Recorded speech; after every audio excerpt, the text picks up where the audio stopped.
Buenas tardes, ¿cómo les va? Aquí estamos comenzando otra emisión de Los Días Contados para cerrar esta semana, la primera del otoño, cortita todavía para otoño, pero con la perspectiva de tener ciertamente la chance de conversar con gente, y en este caso el doctor Carlos Rosangi, que va a ser nuestro interlocutor, que me parece vale la pena a ver si lo podemos encuadrar bien. Estamos en vísperas de lo que será el aniversario y de la conmemoración y en todo caso del repudio a lo que fue el golpe de Estado de 1976. Lamentablemente el paro de los trabajadores municipales coincidió con esta fecha de las vísperas, por lo cual se suspendió la vigilia y algunas otras actividades que estaban previstas. No así lo que se va a hacer mañana temprano en el Bosque de los Constituyentes, donde habrá además una presencia de artistas, entre ellos Liliana Herrero, y luego, por supuesto, la movilización que se ha convocado para las 17 desde la Plaza San Martín, desde la plaza así enfrente a lo que era la sede de Gobernación, con un recorrido frente a los tribunales federales, como corresponde por otra parte, y luego bajando por San Luis hasta la zona del Monumento Nacional a la Bandera. Las marchas en Rosario han sido multitudinarias en los últimos tiempos, cada vez que hubo una suerte de necesidad de expresar el descontento con algunas cuestiones, no ya de fondo, como el golpe de Estado de 1976, el terrorismo de Estado, la Junta, Videla y ese team de fascinerosos y criminales, sino por el momento en el que se van reabriendo situaciones, y cuando digo de reabriendo, en rigor lo que ha habido ha sido un soterrado de causas y de cuestiones como consecuencia de los cambios de clima, ¿no? Cuando uno dice cambios de tiempo político, cambio de clima político, la verdad que puede pensar efectivamente en otro tipo de manejos en el área de la economía, con otra doctrina, con otro pensamiento. Se puede pensar también en otro tipo de acción a nivel internacional, con otra estrategia de Cancillería, buscar otro tipo de aliados. Ahora, lo que no se puede hacer es desatender la justicia, ir en contra del Estado de Derecho y retrotraer a situaciones previas a los que ya se había consagrado en la República Argentina, como era el establecimiento de los crímenes de lesa humanidad, que no son pasibles de indulto, que no prescriben. Sin embargo, hay en ese clima y sobre todo en algunos despachos oficiales alguna laxitud, ¿no? Yo lo he hecho varias veces porque he tenido la fortuna en su momento, por razones de trabajo, de conversar con él. Hablaba de Horacio Rosati, un joven brillante que a los 21 años se recibió de abogado, que luego hizo una carrera importante como jurista, llegó a ser ministro de Defensa del presidente Néstor Kirchner, fue convencional constituyente, intendente de Santa Fe. Yo lo conocí a Rosati a lo largo de su trayectoria y a lo largo de la mía, de trabajo profesional, que ya tiene 35 años. Ahora, qué desilusión cuando Rosati acepta entrar por la ventana a la Corte Suprema de Justicia. Y cuando lo ven adentro y lo sacan, pero no lo sacan porque los que estaban adentro dijeron no se entra por la ventana a la Corte, se entra por la puerta, va al acuerdo en el Senado, su pliego, con el doctor Rosenbach también, y lo aprueban.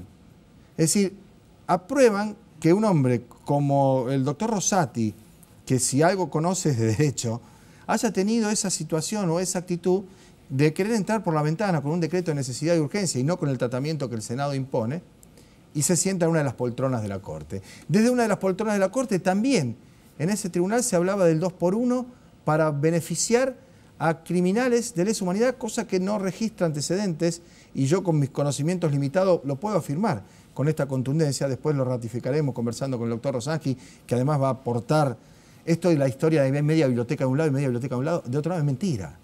Media biblioteca de un lado y media biblioteca de otro lado puede haber para otro tipo de temas en donde no estén cuestiones fundamentales, que es la vida o la muerte de las personas, la criminalidad o la actitud accidental. Acá se estableció, a través de un fallo memorable, de un juicio también memorable como fue el de las juntas de los militares en 1985, al que yo ahí sí tuve la fortuna de asistir. No había muchos periodistas de Rosario, creo que era el único acreditado, que me tomaba el colectivo, la empresa argentina, viajaba toda la noche, llegaba a Liniers, de Liniers tomaba un bondi de línea y me iba a la Plaza Lavalle frente a los tribunales y compartí todas las sesiones. Tuve el privilegio de ver a Julio César Estracera decirle nunca más, de acá hasta ahí, donde está la cámara, me están viendo ustedes, a los responsables del terrorismo de Estado, inmediatamente después de asumido el gobierno del presidente Raúl Alfonsín. Porque Nuremberg fue mucho después, y fue Nuremberg, y hubo un tribunal internacional. Juzgar a los responsables del terrorismo de Estado cuando todavía estaban dando vuelta a los Falcon Verdes y gozaban de cierta anuencia o por lo menos indiferencia de los poderes, entre ellos los medios de comunicación, había que tener las cosas bien puestas. Alfonsín la tenía, y los camaristas que firmaron las sentencias también. Y hago en memoria y me acuerdo del doctor Ardañán, me acuerdo del doctor Gil Lavedra, de Torlasco, es decir, un grupo de jueces que hacían su trabajo. En los cambios de tiempo, de clima político, de sensaciones, no pueden ir en contra de lo que dice la ley, de lo que dice la Constitución.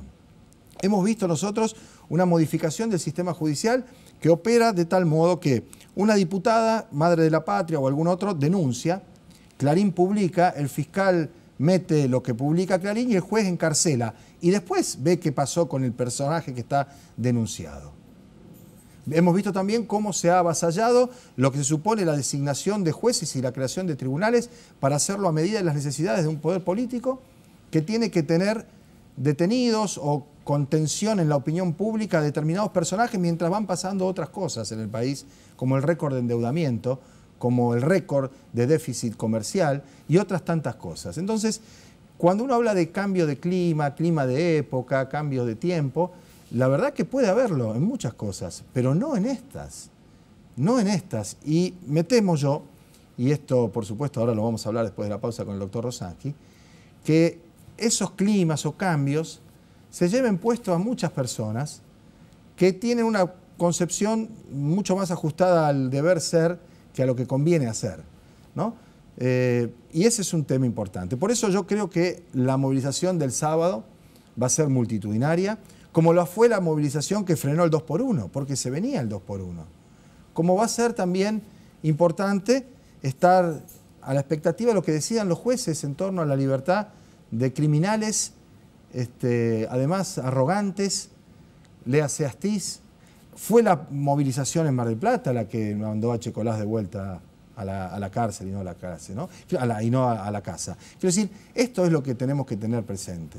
Más allá del pensamiento, como dije antes, político en temas que se pueden modificar y que tienen naturalmente vaivenes producto de quienes están conduciendo el Estado, estas cosas no. Estas cosas no. Esto es preliminar, esto es fundacional, esto es un presupuesto que no se puede negociar de ninguna manera. Vamos a hacer la pausa. Cuando volvamos vamos a estar con el doctor Rosansky.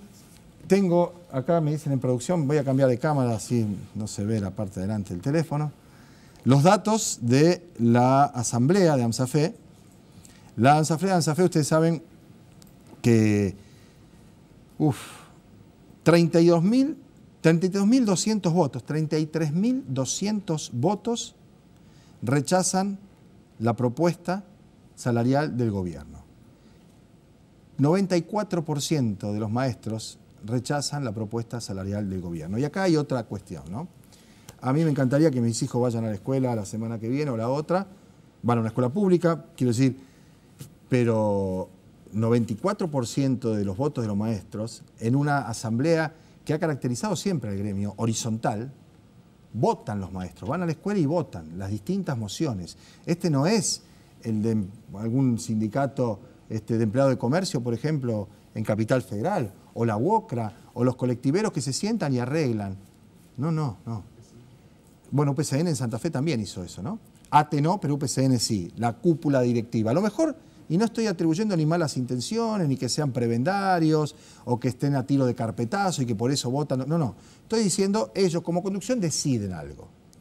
En el gremio docente de la provincia de Santa Fe, votan los maestros y los que deciden son los maestros. Entonces yo en el lugar del gobernador Lifshitz, en vez de endurecer mi posición, que parece que es lo que quiere hacer, estaría preocupado si el 94% de los maestros que votaron, más de 33.000 le están diciendo no a una propuesta salarial. Pero no porque sea insuficiente en términos económicos, que de hecho es inferior a la inflación real, ¿no? Y más si uno toma como parámetro la inflación real, no los somiers, los adornos, la lámpara de sol, sino el pan, la leche, el azúcar, el arroz y la carne. Eso es mucho más que la inflación que se está cantando, sino porque hubo una jugada que yo pretendo ser indulgente y decir, sin mala intención, de decir que el aumento era del 18%, y en realidad el aumento es de menos del 17%, porque se está arrastrando la cláusula gatillo inflacionaria del año pasado.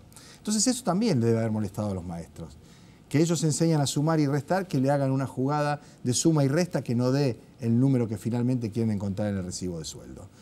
Lo que no sabemos exactamente de qué manera se canaliza ahora la continuidad de la protesta. La Asamblea va a terminar ahora de decidir, aparte de haber rechazado la oferta salarial, si hay una de las mociones, movilización, desobligan a los chicos el 27 de marzo, la semana que viene, a la escuela, ¿no es cierto? Es una semana abreviada, además, por la Semana Santa. Pero ahí puede salir un paro de 48 horas o un paro de 72 horas, e incluso hay posiciones más radicalizadas de paro por tiempo indeterminado, ¿no? Pero digo, sería interesante que en el Ministerio de Educación, pero más que el Ministerio de Educación, porque la profesora Balaguer, en ese sentido, me parece que tiene digamos, una suerte de expertise pedagógico, en el Ministerio de Hacienda de la provincia, en la jefatura de gabinete, Pablo Farías, que era el que iba a negociar, y sobre todo, por supuesto, el gobernador Miguel Lifschitz. Vamos a hacer la pausa, así nos quedan por lo menos 15 minutos para charlar con el doctor Rosansky. Los invitamos a acompañarnos hasta las 2:30 de la tarde. Ya venimos.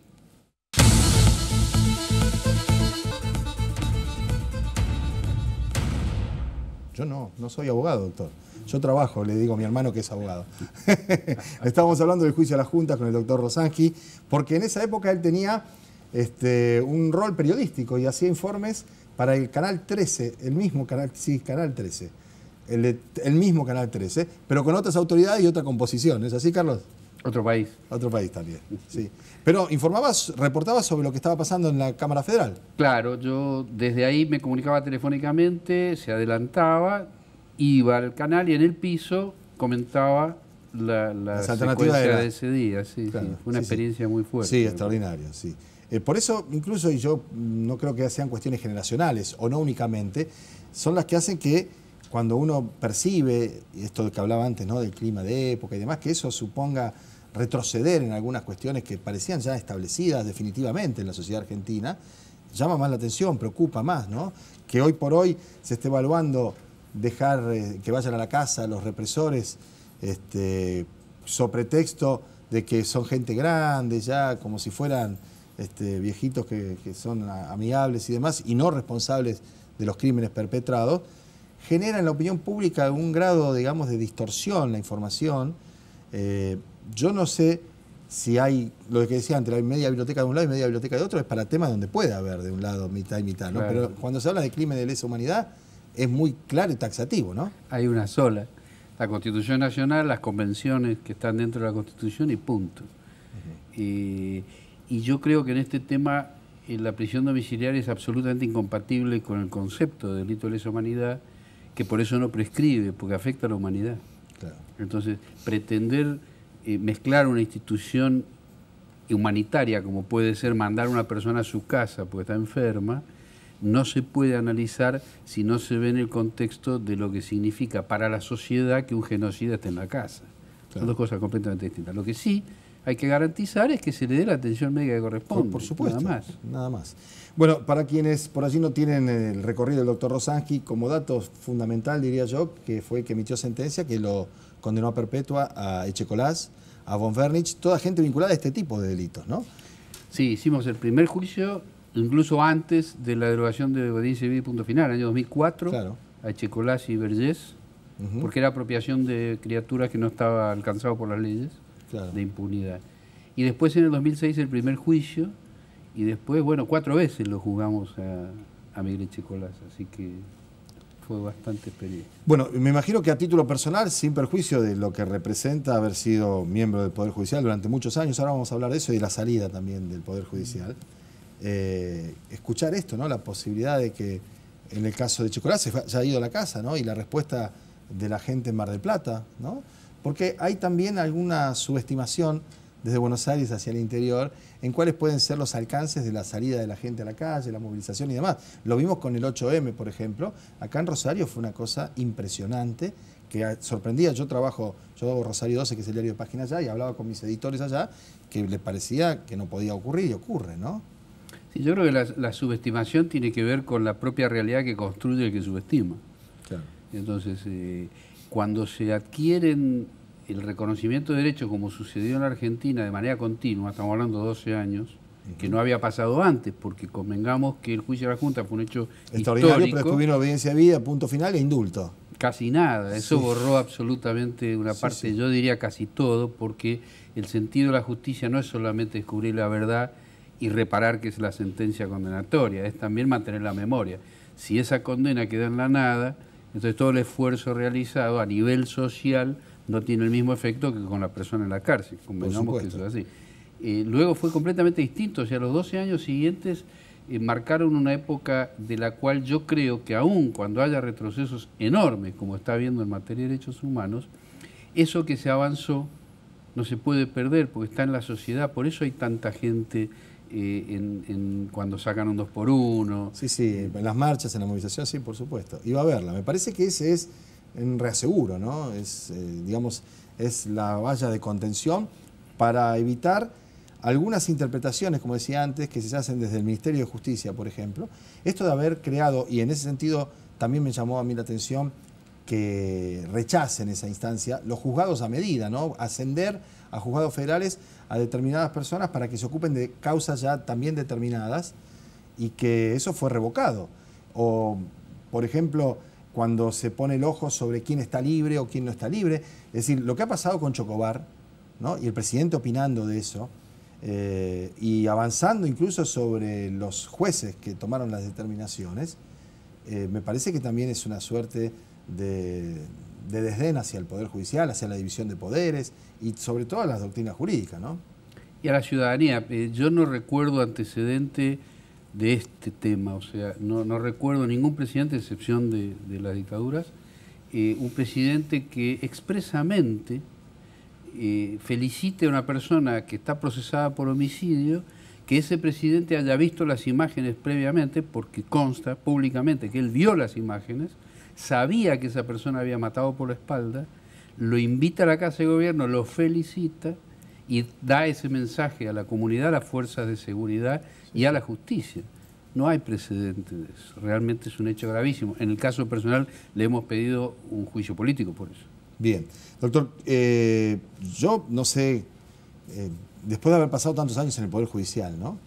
Porque por ahí uno generaliza y dice los jueces, como puede decir los periodistas también, constituyen un poder en sí mismo, ¿no? Es decir, yo no sé si el manejo es efectivamente grupal o corporativo, claramente en el caso de ustedes no ha sido así, pero son los mismos jueces que tenían las causas que ahora emergen, por ejemplo, y que metieron en la cárcel a algunas personas, algunos personajes también, y que seguirán siendo jueces después de este turno político, ¿no? Quiero decir, a mí, si bien me parece extremadamente grave lo que hizo el presidente, su conducta, su actitud, sus declaraciones, me preocupa más el Poder Judicial. Yo creo que el nido, el huevo de la serpiente está ahí. No cabe ninguna duda de eso por muchas razones, pero la razón esencial es porque el Poder Judicial en realidad literalmente tiene más poder que el resto de los poderes del Estado. Claro. O sea, el Congreso puede sancionar una ley, la va a promulgar el Poder Ejecutivo, pero un juez la va a declarar inconstitucional. Entonces, en ese sentido, el poder es casi limitado. No debería serlo. En mi caso personal, como yo no pertenezco a la familia judicial, porque yo ejercía la profesión antes y que entré por concurso. Y ganaste concurso. Cometieron el error de abrir un concurso una vez y hacerlo bien. Concurso de camarista, o sea, yo entré como camarista directamente, por lo tanto, salté todos esos años de la carrera, de coser expedientes. Claro.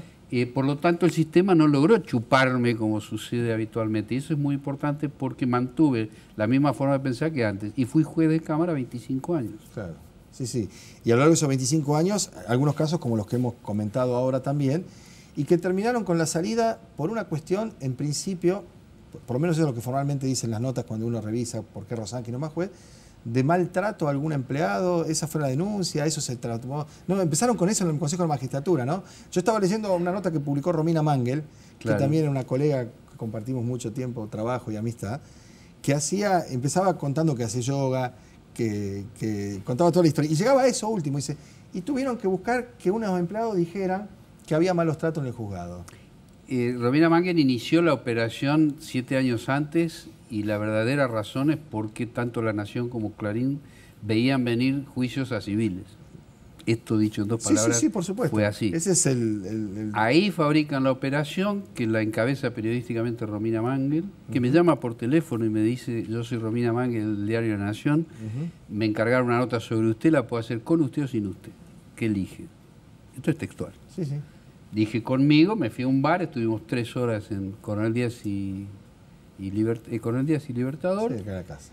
Y ahí salió esa nota, que salió mejor porque tuvimos 3 horas hablando, claro, si no hubiera sido peor. Sí, claro. Empezó diciendo que soy pelirrojo. Sí, que hacía yoga, que estaba bárbaro y que, bueno, esa era una había sido al sur y toda esa historia. Fue la operación inicial para poner un poquito de trabas a lo que después era imposible de frenar, que era el avance de los juicios hacia los civiles.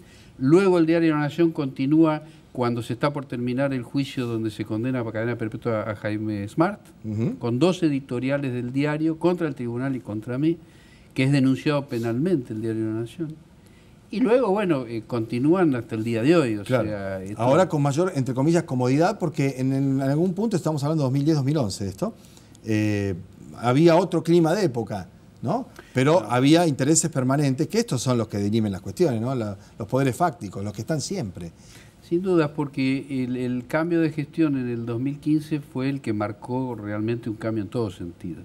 Y acá lo único importante es el modelo económico que se iba a instaurar y que no iba a poder instaurarse si no se le daba un susto a una parte del sector del Poder Judicial, porque hay una parte importante que es influenciable, claramente, es una familia, y que va acompañando los tiempos políticos.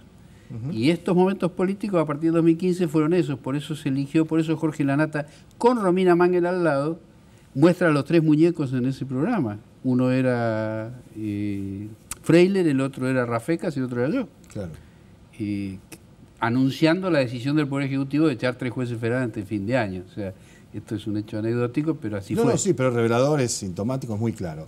Vamos a poner en pantalla la placa de la convocatoria a la actividad que van a desarrollar hoy, que va a compartir con la senadora Sagnún, con la abogada de hijos. Estaba Matilde Bruera también así, que fue en su momento funcionaria de la Justicia Federal aquí en la provincia de Santa Fe, ¿no? Yo no leo hasta allá. Acá atrás, si me lo ponen, yo leo perfectamente y le hago completito el lugar, ¿no? El título es más nada, dice: negacionismo y violencia institucional, del juicio a los genocidas, de lo que empezamos a hablar, a la doctrina Chocobar. María Los Ángeles Sanú, senadora, el ex juez Rosanqui, que es nuestro interlocutor, Nadia Schuckman, abogada de hijos, y Matilde Bruera. Ahora, está bien, esto ya está limitado en el tiempo, del genocidio, de los juicios a los genocidas a la doctrina Chocobar. Es muy difícil proyectar hacia adelante qué va a pasar, cómo vamos a estar en estos términos, ¿no? No, yo creo que ni lo anterior era difícil tampoco, porque era sabido que esta gestión iba a traer todo lo que está trayendo, inclusive las prisiones domiciliarias, la presión a la justicia, etcétera. La actividad de hoy, que es esa iniciativa de la senadora Sagnún, precisamente para eso, para poder dar una explicación de lo que pasó desde nuestro punto de vista, cada uno de nosotros, y un poquitito ver hacia adelante. Yo creo que lo que va a marcar el adelante es lo que usted decía respecto de la respuesta popular. Si yo estuve en la marcha del 2x1, tuve la suerte de estar arriba del escenario viendo desde una posición perspectiva, ¿no? 400.000 personas diciendo 2x1 no. Y cuando el pueblo dice 2x1 no es no, y cuando Mar del Plata dice Echecolás a la cárcel, Echecolás va a la cárcel. De modo que, en primer lugar, bueno, esta iniciativa de la senadora, con todo gusto, para mí es un honor haber sido invitado, y es un honor que haya senadores de la Nación que se ocupen de estos temas con esa línea. Que usted decía al principio, hay 2 bibliotecas para otra cosa. ¿Para esto no? No, para esto hay una sola. La teoría del empate, los 2 demonios y todo eso. No, hay un demonio y hay derechos humanos que defender. Doctor, un gusto que nos haya visitado. La invitación es a las 4:30 de la tarde, se va a descubrir una placa en homenaje a Eduardo Garat, docente de la Facultad de Derecho desaparecido, y después viene efectivamente este panel que les recomendamos puedan asistir, porque entre otras cosas es una de las actividades que sobresalen y de las pocas, y digo para ir creando también ya el clima, a partir de lo que ha sido el paro de los trabajadores municipales, que ha modificado esa agenda. Había muchas cosas aquí en Rosario, afortunadamente la sociedad, el poder político, por decirlo de algún modo, no es indiferente ni le da lo mismo que se haga o no se haga, que haya o no haya marcha y que la gente participe. Creo que eso también para nosotros, con cualquier diferencia o con cuestiones posteriores, es un dato significativo, ¿no? Así que me parece que van a pasarlo bien hoy, a pesar de la aridez del tema en la Facultad de Derecho. Doctor, muchas gracias. No, ustedes, por favor. Nos vamos a la pausa, enseguida venimos para el tramo final del programa. Ya estamos. Bueno, vamos a tener que esperar hasta la emisión de la noche de Telefe Noticias para saber cuál es la modalidad de la protesta en el rechazo. Lo que ya está claro que el 94% de los docentes de la provincia de Santa Fe, más de 30.000 votos, 33.000, votaron rechazar la propuesta salarial hecha por el gobierno. Lo que viene ahora es la implementación del plan de lucha, que presumo, por lo que venía sumándose en las distintas mociones en la Asamblea, importará que la semana que viene haya clase, porque además la semana que viene es una semana abreviada, jueves y viernes, Semana Santa, el lunes de la siguiente semana es la conmemoración del 2 de abril, con lo cual hay 5 días que no va a haber clase, naturalmente sábado y domingo incluido. Pero sí a partir del 3 o 4 de abril puede haber efectivamente medidas de fuerza que interrumpan el dictado de clases. Veremos esta noche el noticiero de Telefe aquí y nosotros nos volvemos a encontrar el próximo lunes. Quiero agregar otra cosa más que me parece que es importante. A mucha gente le ha llegado, y me han mandado televidentes algunas informaciones, una carta de aguas santafesinas que dicen que le van a poner el medidor en la casa. Esto es así a muchísimos, y créanme que a algunos les va a ir mejor, porque en vez de medir los metros cuadrados y pagar por eso, van a medir el consumo. La semana que viene hablamos con la gente de aguas en extenso, pero no se asuste por la carta que les llega, que dicen que le van a poner el medidor. Usted no está en ninguna falta, ninguna infracción. Buen fin de semana. Chao.